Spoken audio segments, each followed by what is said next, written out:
Notre Dame is 2-2, but with CJ Carr emerging as a star and the Notre Dame running backs playing as well as anybody in the country, the Irish suddenly look like a very different team. So can Carr carry Notre Dame to the next level? And is the defense finally ready to turn a corner? We're covering that and a whole lot more on today's Locked On Irish.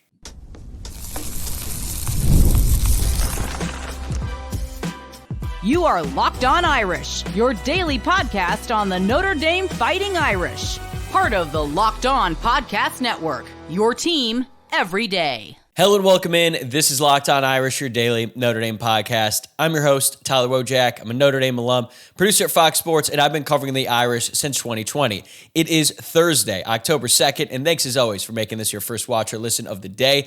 This episode is brought to you by Mazda. Like our players, we sweat every detail, because when you make every move count, pulling off the unexpected is only the beginning. Mazda, move and be moved. And if you have not already, be sure to hit subscribe on YouTube or wherever you get your podcasts, and don't forget, we've got another mailbag episode coming up tomorrow, so drop your questions in the YouTube comments or send them to me on X or on Instagram, and you might hear them featured on tomorrow's show.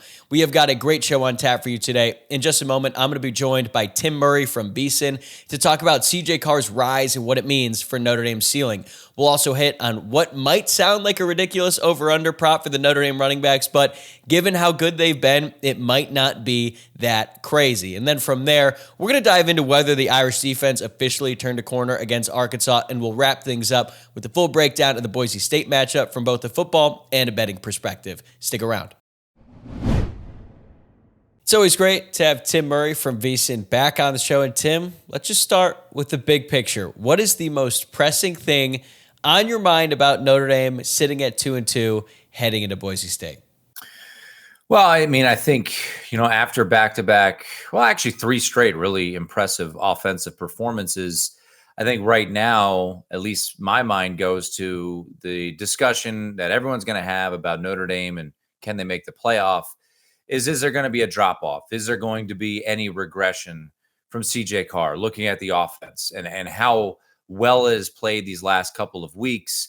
And now you've got this kind of massive stretch here upcoming where you've got Boise State. NC State doesn't look all that daunting, but it's a weird situational spot before that big USC game. So you do wonder, all right, he's still a freshman. I know he's a redshirt freshman. He's from, the Carr family, all of that. So he's knows the game, but is there going to be some freshman moments coming? So that would be my concern when it comes to the offense. Obviously, the defense, there's plenty of concerns. What about the health of Leonard Moore? When is he going to be back?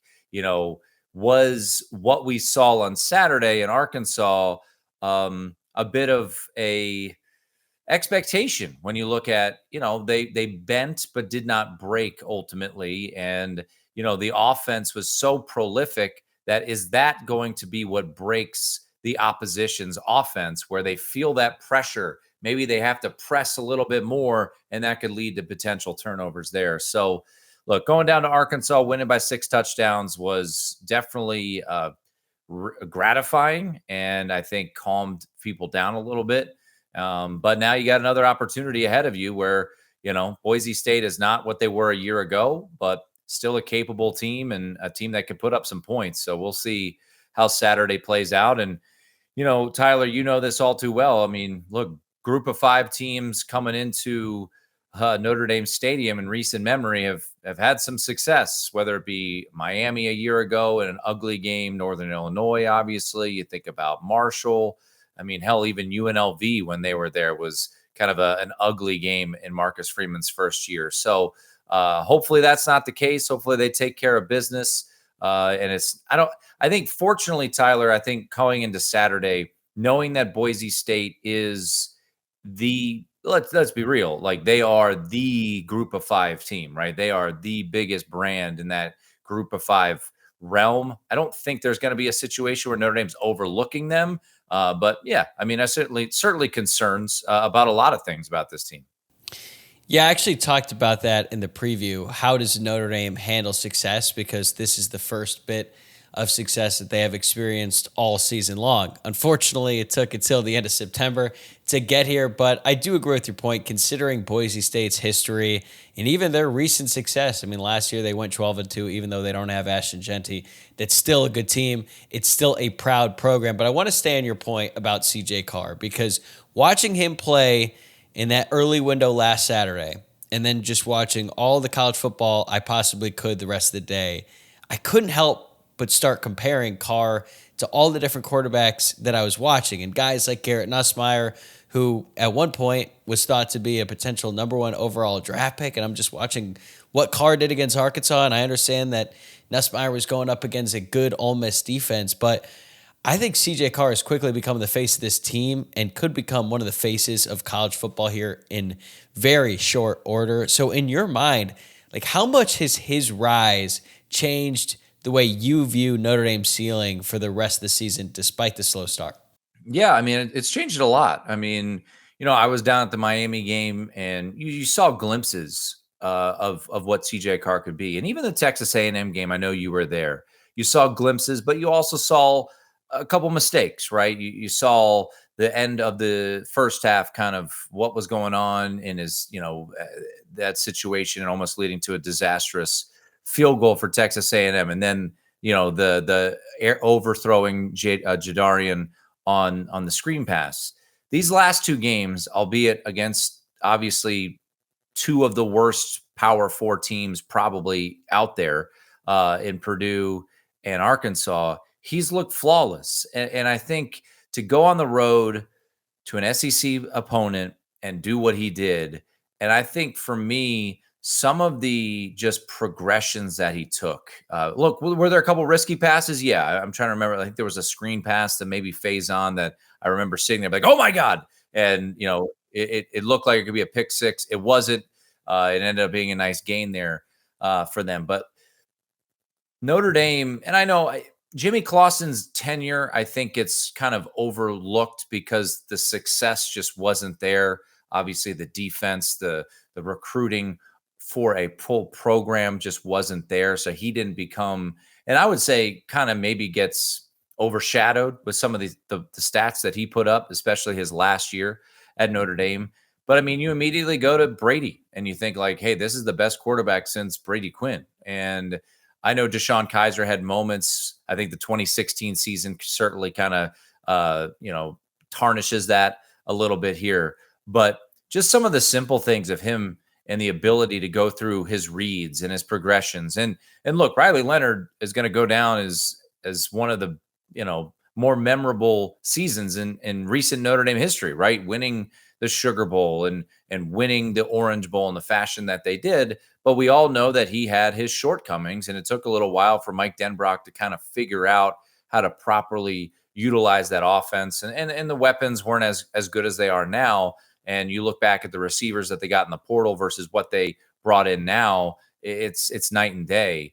It felt like to me, Tyler, Mike Denbrock was kind of in his bag on Saturday. And, it was – you think back to the Northern Illinois game a little bit where he was like, all right, I want to showcase Riley as a thrower. And that's not who he was, right? And shortly thereafter, we figured out, all right, this guy is an elite athlete that they can utilize his legs. But CJ Carr, man, he's a redshirt freshman. It's only 4 starts in, but he looks every bit the part of advertised. And Notre Dame fans have been waiting for a long, long time for a quarterback to live up to the hype of what his recruiting profile was. Like Ian Book was a pleasant surprise, a 3-star guy that ends up being the school's all-time wins leader. But this looks different. This feels different. And, it's unfortunate now when you think back to the shortcomings of the defense, because I think going into this year, a lot of us were anticipating incorrectly that there wasn't going to be that much of a drop-off. But look, Xavier Watts is picking off balls in the NFL right now. We probably should have realized that was going to be a big loss. Howard Cross and Riley Mills, I know I was guilty of it, saying, well, they were injured a lot. They weren't just consistently out there up front. Massive loss there. It's just Al Golden, obviously, too. So hopefully this team can run the table. And if they do and they start to figure things out, If they're able to get in, and I know it's September 30th when we're recording this, and there's still games to come here. Man, this team could be a scary one if they were to get into the field of 12, especially with the way this offense is playing right now. I've got to imagine it's both a relief and so exciting for Den Brock. One, because it's clear that they picked the right guy. And that goes into a conversation about many misconceptions that we had about the team and where this was all going back in camp when it felt like CJ Carr couldn't separate from Kenny Minchey. And then there was a point where, we were hearing that Kenny Minchey had taken the lead and it was going to be his job. And then they ultimately go with CJ Carr. And you're thinking, well, if the primary report here, or the prevailing theme of fall camp, is that the defense is significantly ahead of the offense, that probably means that CJ Carr is going to struggle a little bit, but at least the defense will be able to carry them to some wins. And it has been the complete opposite. It has been the Notre Dame offense that has sort of led the way, especially since that Texas A&M game. But you watch as much college football as anyone I know, and I put it out on Twitter last week. How many quarterbacks would you take over CJ Carr for this season alone? I'm not talking about the future because obviously CJ Carr has several more years left of eligibility. But when you watch college football, one, I think it's safe to say that there isn't a ton of great quarterbacks out there. But I think that Carr has already played himself into the top 5, at least on the fringe, through 4 games. I know that seems crazy, but I just think he's that good, and he's already starting to showcase it every Saturday. Yeah, I mean, it's hard to kind of answer that because, look, Dante Moore went into Penn State and looked unbelievable. I was really impressed. By Dante. If anything, I feel way better about Notre Dame's quarterback evaluations now, seeing what Dante Moore is doing at Oregon. I mean, obviously, if a couple of things go differently, maybe he's doing it in Notre Dame uniform, although I think if he went to Notre Dame out of high school, he would have transferred at some point because he wasn't willing to wait around. But he's great. Notre Dame was obviously very focused on him. Carr looks great. So at least they're getting it right in the evaluations, even if they don't always end up actually signing with Notre Dame. Yeah, and I think, the question that you ask, who would you rather have? If you're Notre Dame, you probably would rather have, I don't know, no one for the future moving forward. But if you're telling me right now I could pick any quarterback for Notre Dame, I mean, you could talk about. Carson Beck has looked the part as we saw in the season opener. I think he's feeling very comfortable down there, but he has a great offensive line and dudes to throw to. Fernando Mendoza very well could be the number 1 overall pick in the NFL draft. He had some struggles last week against Iowa. We'll find out more about Fernando Mendoza next week when they play Oregon, Indiana. That is. Diego Pavia, if you could put in a dude like Diego Pavia. I'm not taking Diego over Carr. No. Well, why not? Here's the thing. What's your question, right? And for the long term of the program, CJ Carr is a no-brainer. But, Diego Pavia is a 6-year senior who is 10-2 ATS as an underdog. So, this is a dude that has gone above and beyond. Do you want a guy like Haynes King, who's more of a Riley Leonard type? So, look, CJ Carr has been awesome this year and has exceeded my expectations, and I'm really excited. I don't know if I'm ready to say that he's, bar none, the only guy that would be successful for Notre Dame this year. But if we're talking about 3 years moving forward, I think from a quarterback health standpoint, Notre Dame is in one of the healthiest spots in the entire country. Look, we don't know what Julian Sayin is.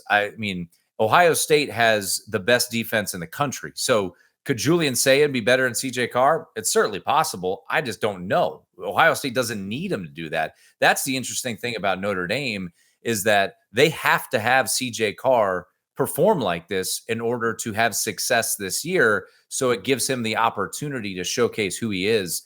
If Julian Sayin was Notre Dame's quarterback, what would he look like? I don't know the answer to that. So I think it's a tricky question to answer. But I don't want to take away from what CJ Carr has done so far. He's been unbelievable. And certainly as a Notre Dame fan, knowing that he's going to be here for at minimum 1 more year, hopefully 2 more years. It's pretty exciting. And once again, you go back to the days of Brady Quinn and you think about the success that they had. And now you add in a defense, right? So it's this is pretty fun to watch if this defense can get figured out. Moving forward. We're going to be right back with Tim to talk more about CJ Carr and the outstanding play from the Notre Dame running backs. But before we get to that, I want to tell you about FanDuel. The NFL season is here, and FanDuel has an offer that you don't want to miss. Right now, new customers can bet just $5 and get $300 in bonus bets if you win. That's right. Pick a bet, put down $5, and if it hits, you'll unlock $300 in bonus bets to use across the app. I personally love how FanDuel gives me so many ways to play. I built parlays, tried player props, and even followed the live lines during games. It makes watching football even more exciting when you've got a little something riding on the action. Whether you're a casual fan or love diving into the stats, FanDuel makes the game day experience so much better. All right, Thursday Night Football tonight. We've been cold lately, but I'm taking the 49ers plus 4.5 against the Rams. We need to get back in the win column. I think the 49ers are going to take us there. So what are you waiting for? Visit FanDuel.com to download the FanDuel app today and get started. Today's episode is also brought to you by Square. Your favorite neighborhood spots run on Square. There are certain businesses that make the neighborhood. These are the places that become an extension of home. Whether it's the sports bar dedicated to your team's fan base, the spot with the best wings in town for game day, or that beloved local chain that's been rooted in your community for years, these businesses are what bring people together. When neighborhood businesses thrive, the whole neighborhood thrives. There's a local dive bar in my neighborhood that comes alive every Sunday during football season. Everyone's in team colors, the energy is incredible, and it feels like the entire block is in there cheering the team together. These local spots are what make the neighborhood feel like home, and so many of them run on Square. Square is a proud partner of more than 4 million neighborhood businesses around the world. You can go to square.com/go/lockedoncollege to learn more, but before you do, go support your favorite neighborhood spot. You'll be happy you did. Square. See you in the neighborhood. Yeah, and having two of the best running backs in the entire country certainly helps out the quarterback, and that's what Carr has with Love and Price to hand the ball off to.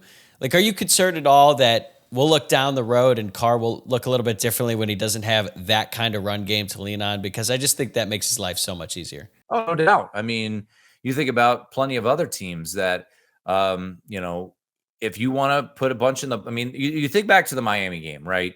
And the play calling, we were all frustrated about as the game unfolded. And I understood at the end of the day why they were much more, close to the vests in that game, because it was his first career start. They went, sideline to sideline as opposed to vertical. And now if there's a different game plan, do they have success? I don't know, because Notre Dame's not going to face Reuben Bain the rest of the year. And that dude is an absolute game wrecker on Miami's defense.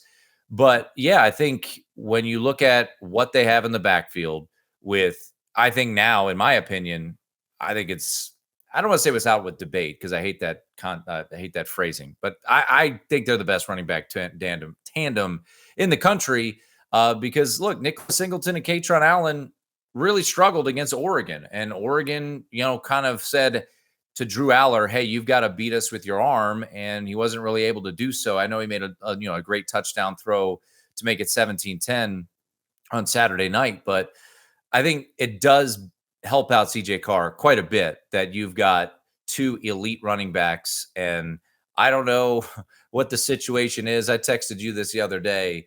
If Jadarian Price is looking for the bag from Notre Dame, I think they should try to figure out a way to pony up and hopefully keep him, because he would be a special piece next year, knowing that Jeremiah Love is going to be probably the first running back selected, and more than likely selected in the first round in April's NFL draft.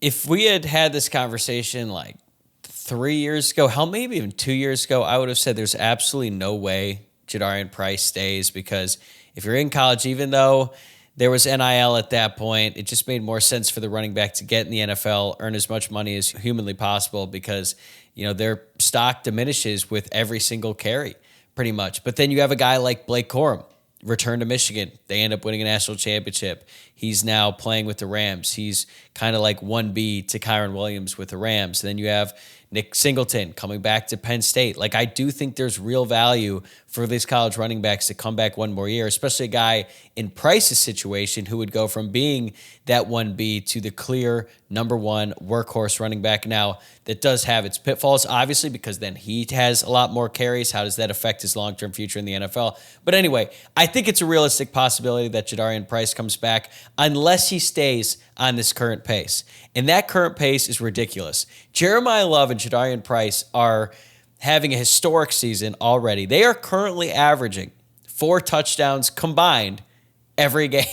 So I'm going to pose this question to you.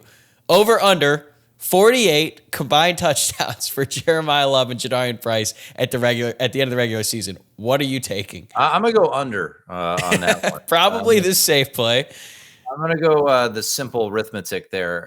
But no, I mean, going back to Jadarian Price, maybe it is wishful thinking. And look, I think we as Notre Dame fans who can say, oh, I always love, my favorite was, back in the day was when we pretended like we cared about people's education. Like, oh, well, how could you possibly leave and not get your degree? Like, I don't know. They could come back and get it because Notre Dame wants you to do that. Look, he's a guy who popped his Achilles once in his career. He's playing the best football of his life. If he wants to test the waters of the NFL, I don't think anyone should blame him.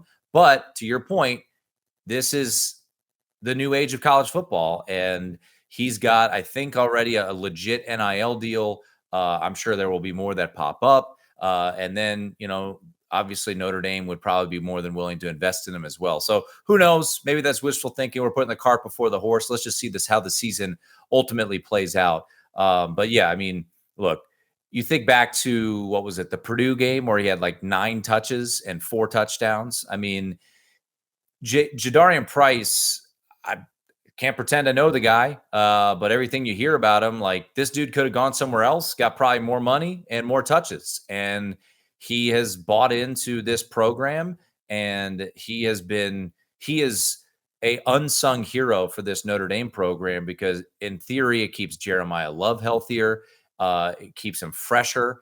And then it also is just to have the ability to go from Jeremiah Love and you trying to tackle him, and then you just get this rocket out of the backfield. It's like, good God, what are we supposed to do here? So yeah, look, a lot of things offensively are really coming into play right now. And I think this team, I had, a guy that I respect quite a bit in the gambling world text with me today. And he was like, look, the best value right now for a national championship is Notre Dame because of their odds. And look, there's an uncertainty out there for Notre Dame. They got to run the table, and then they got to hope that kind of, I don't want to say carnage happens, but things kind of fall a little bit their way. They do not control their own destiny, considering more than likely, Tyler, they're not going to have a win over a ranked team.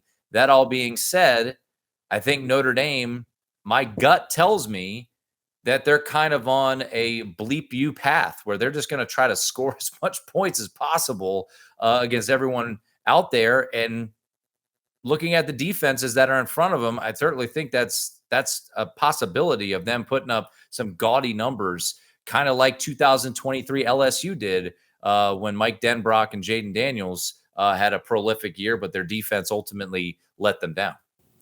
Right. And that's the thing with this Notre Dame defense. If they play like they did against Texas A&M and in the first half Purdue, they could lose any game left on their schedule, even against some of those inferior opponents at the end. Because if you find yourself in a shootout, weird things can happen. The ball can bounce a certain way. But Notre Dame's defense has looked better in the last 6 quarters. I'm going to go back to the halftime of the Purdue game, although it's kind of an arbitrary line because it wasn't really halftime. Purdue came out and they scored a drive after a 2-hour rain delay that was technically part of the second quarter. But you know what? For the sake of this discussion, we are saying the last 6 quarters. But did you see anything against Arkansas that gives you the confidence that they really have begun to turn things around on that side of the ball? Because they really have to take a huge step forward in order to win the next 8 straight, which would be 10 in a row to finish out the regular season. Yeah, I mean, it felt like it became this bend, don't break offense or defense, excuse me. And, I think back to the opening drive for Arkansas. They hit Omega Blake for what, like a 35, 40-yard strike. And I'm like, oh, here we go. Another right down the field touchdown.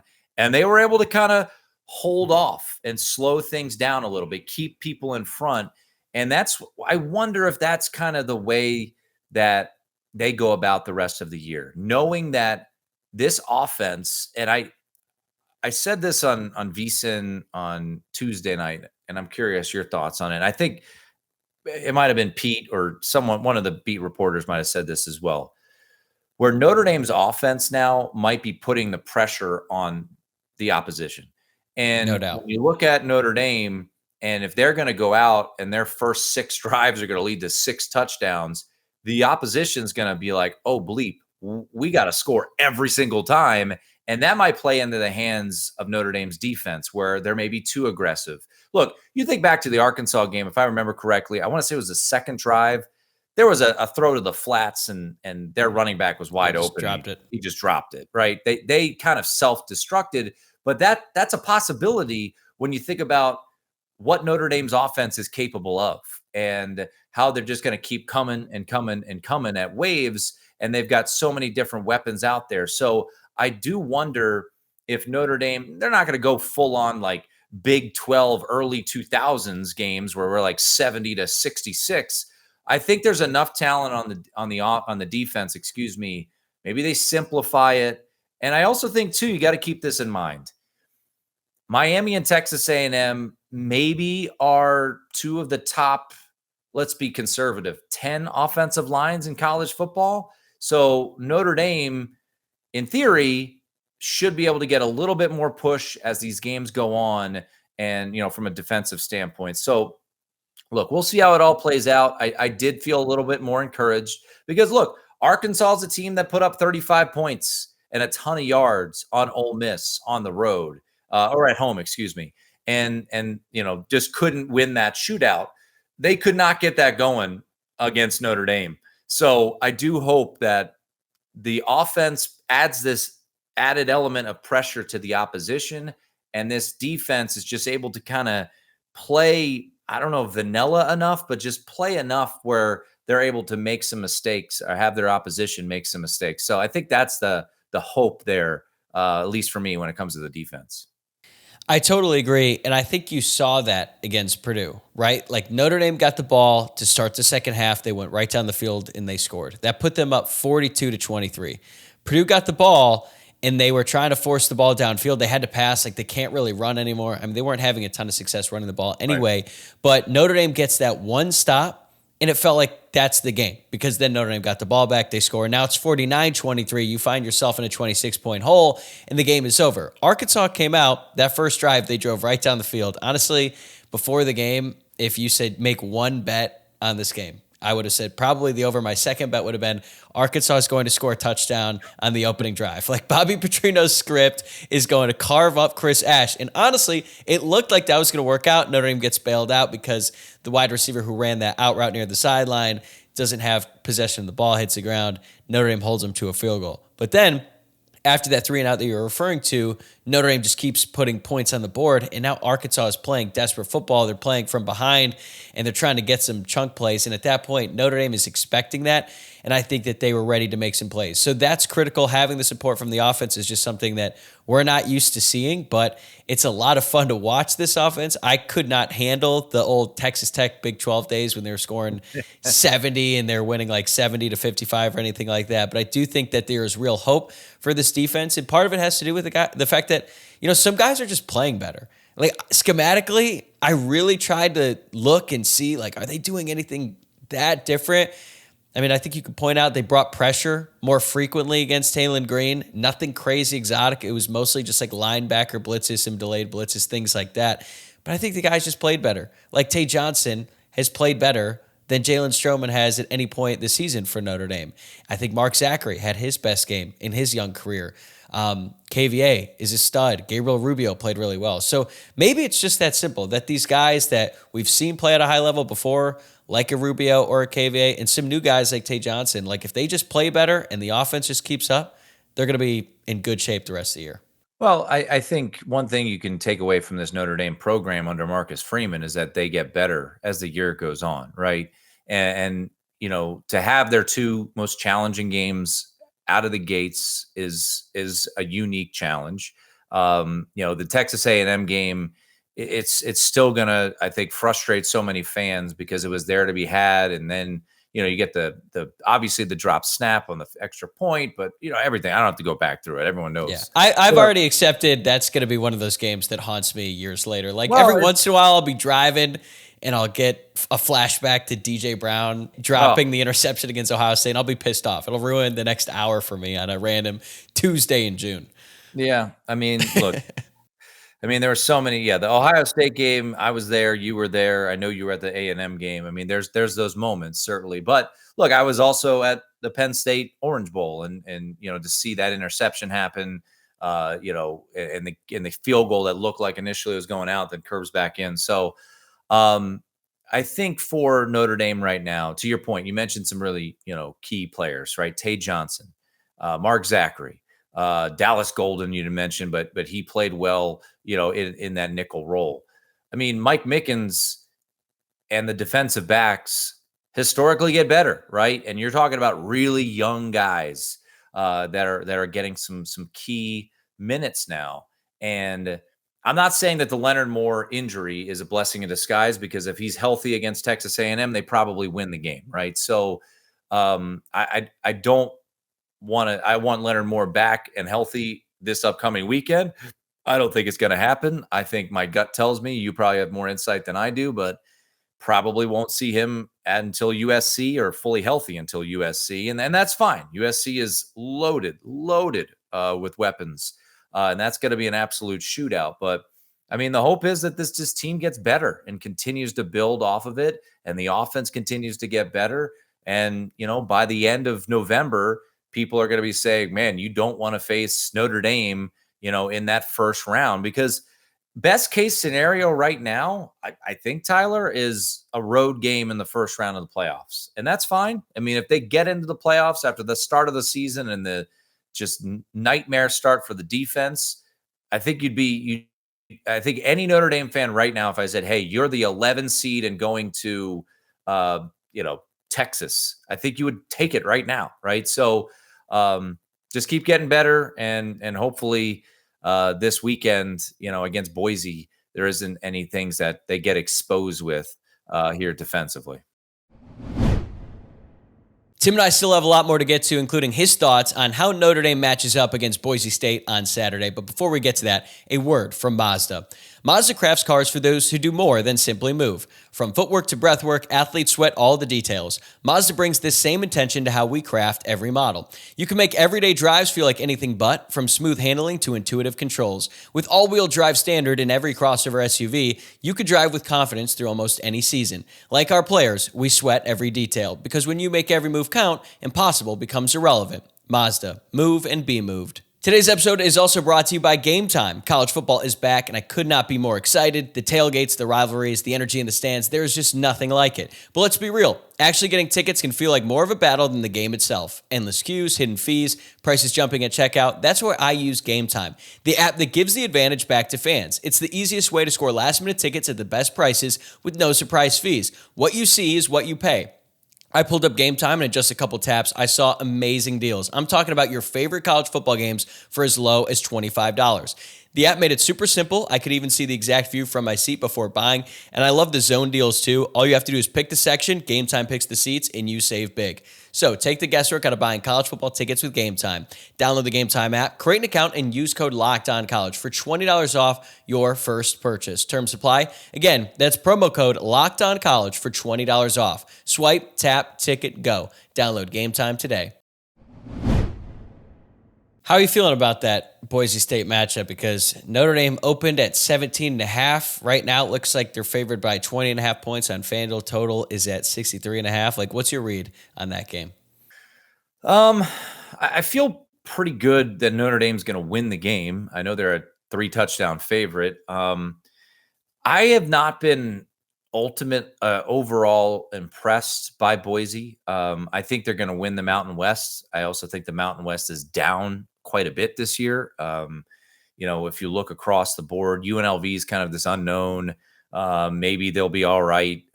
San Diego State's good defensively, tragically bad offensively. Look, I don't have to go. No one cares about the Mountain West. They're going to win their conference. They should win their conference. Look, at the end of the day, they lost a 6th overall pick in Ashton Genty, who ran for 2,600 yards. And programs don't replace players like that.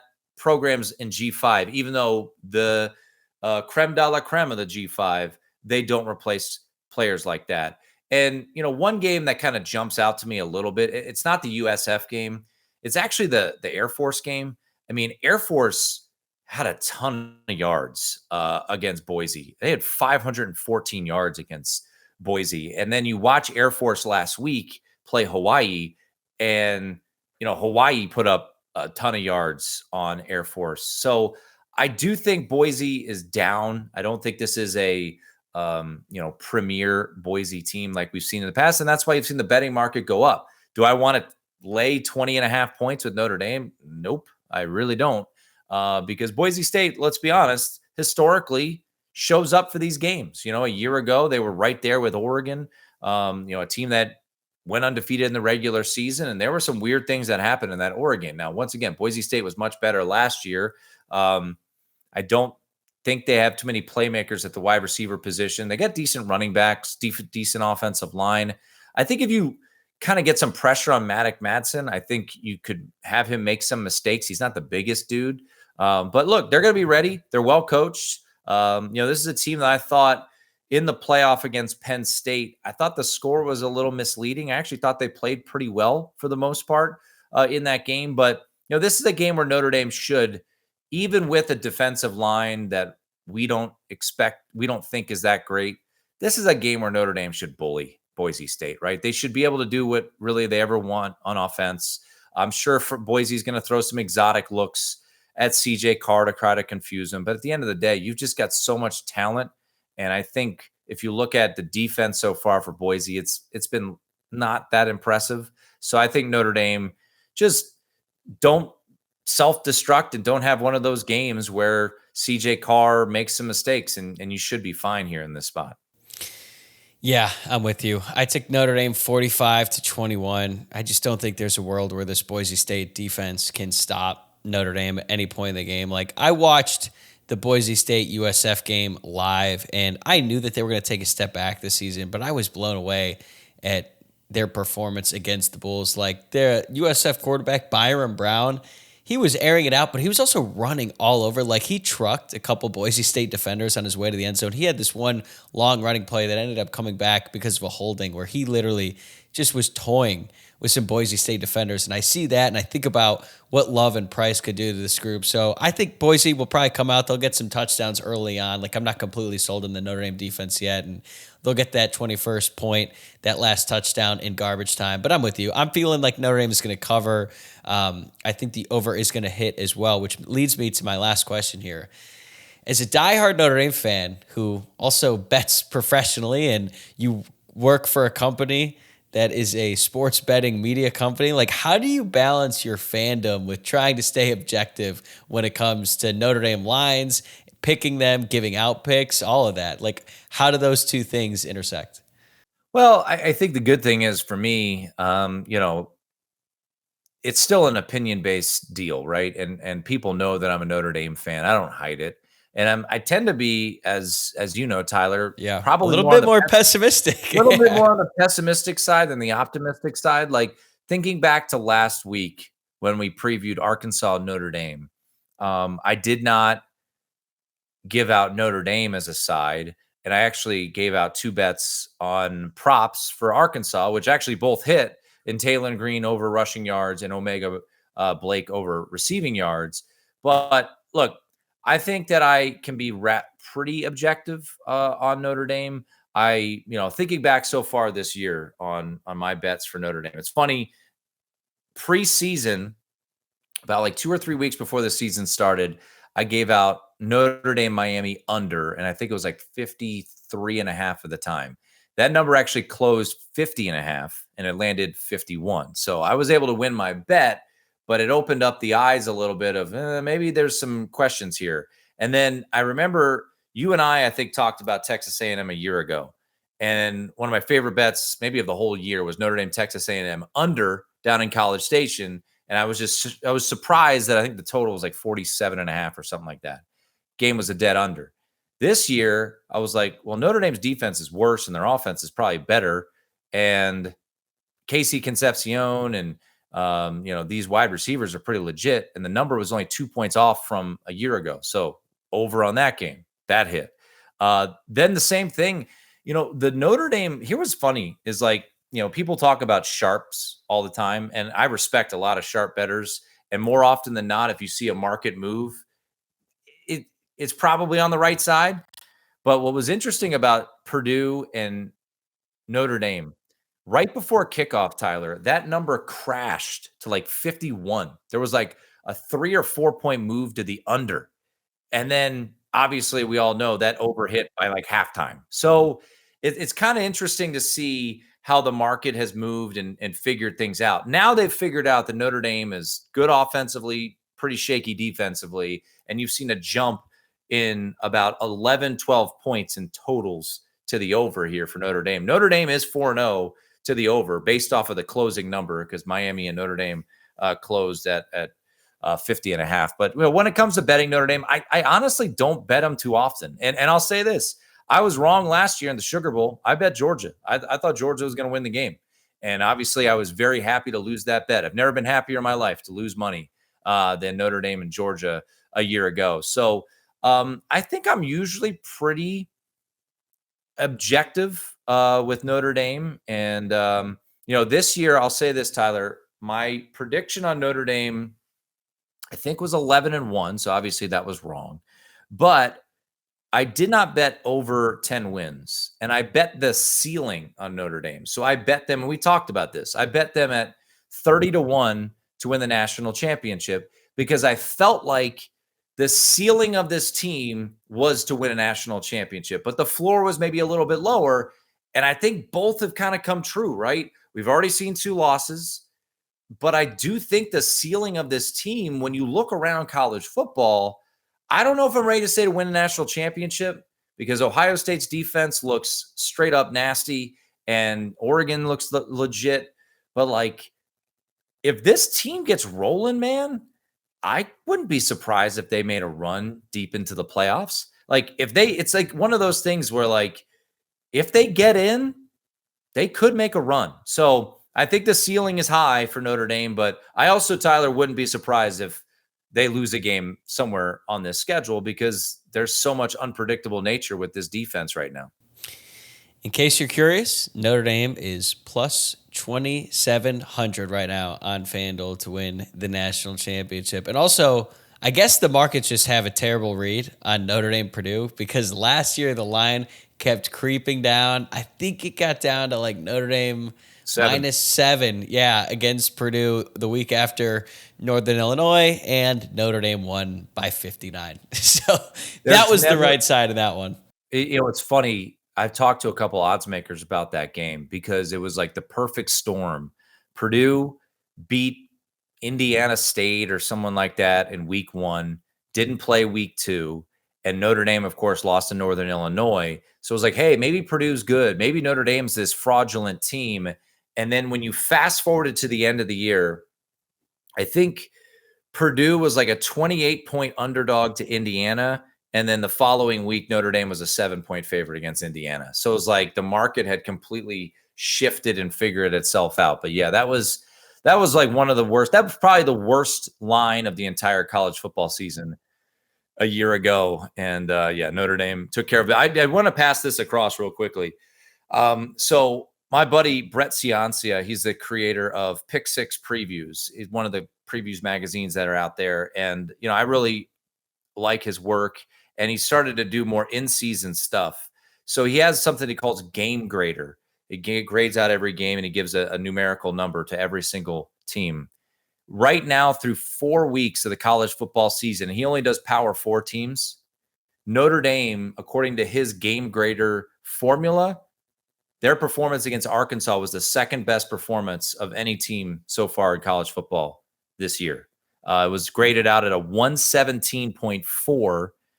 Indiana over Illinois was the best at 129.5. And then Texas Tech, Utah is currently third at 114. So Notre Dame's performance from a domination standpoint was the second best Power 4 performance so far this college football season.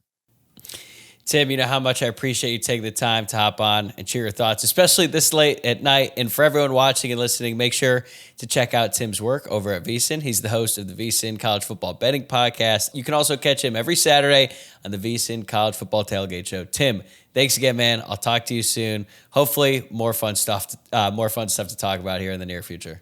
All right, Tyler. See you, man. All right, that's going to do it for today's episode of Locked On Irish. Thanks again for making this your first watch or listen of the day. If you enjoyed the show, please subscribe on YouTube, leave a like, and rate and review on your favorite podcast app. Consider this your last call for mailbag questions. Drop them in the YouTube comments or send them to me on X at Locked On Irish or on Instagram at Locked On Irish Pod. And before that, you can also catch me live tonight on the Locked On Irish YouTube channel for another Irish Squad show at 9 p.m. Eastern. I'm going to be joined by Notre Dame legends Alan Pinkett and Reggie Brooks, along with Allison Hayes from ABC 57 Kickoff in South Bend. So I'll see you tonight for that, and then I'll be right back here tomorrow morning with the mailbag. See you then.